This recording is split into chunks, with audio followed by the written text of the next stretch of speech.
Okay, so to finish this, let's go ahead and then put the three magnifications together. And so M1, M2, M3 would say negative 1.667 and negative 1.5 and negative 1. And that will be my final size of my green image because it was magnified and then magnified and magnified. Which I don't know, from red to green, if you want to call that magnified, just kind of inverted it. But when it's all said and done, the ultimate image is upside down. And so we have 1.666666 times 1.5 times 1 with a negative. And so it looks like we're at about 2.5 times bigger. So 2.5 times bigger and inverted. And position-wise, 10 centimeters to the left of the lens. And I think that's what they want here. The lens and the mirror, determine the position of the final image and its magnification as seen by the eye in the figure. And that was their key, by the eye, to kind of make you realize it has to go through this lens a second time. And then, of course, is it inverted or not? Yeah, it's inverted. All right, well, one more then, and we'll call it a wrap here. Another magenta one. Only because on this one, my guess is these double mirrors might be kind of hard to conceptually understand here. But it says here the floating strawberry illusion is achieved with two parabolic mirrors, each having a focal length of 7.5 centimeters and facing each other so that their centers are 7.5 centimeters apart. And so what's going to happen is the light from the strawberry is going to come on up and hit this mirror and then bounce off. Then it's going to hit this mirror and bounce off. So we've got another curved mirror there. And then come together, and so the strawberry will look right about there as the light comes out. And somebody standing out here then will think that this strawberry is kind of levitating up here above, and nothing's really kind of holding it here. And so that's why they call it the floating strawberry illusion.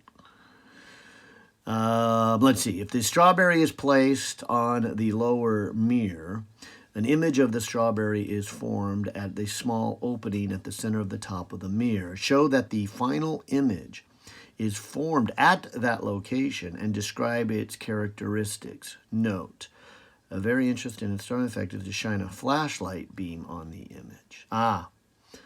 Even at a glancing angle, and the incoming light beam is seemingly reflected from the image.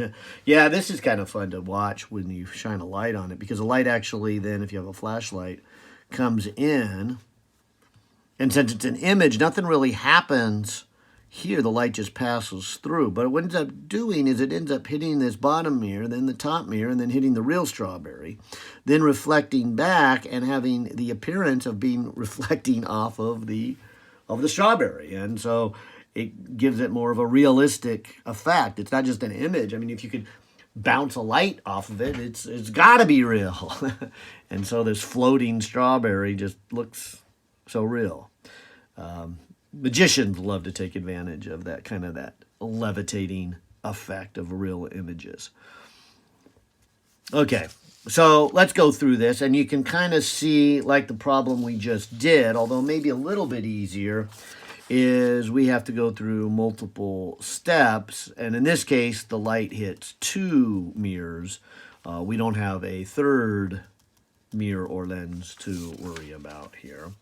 But if I were to kind of run through this, I might say 1 over P plus 1 over Q is equal to 1 over F. And the first one, if I put the strawberry here and I call this then the mirror above it, it does have a little opening right here. But forgetting the little opening for a moment so I can kind of study this a little bit better. Notice then that we have deliberately placed the object at the same distance as the focal length.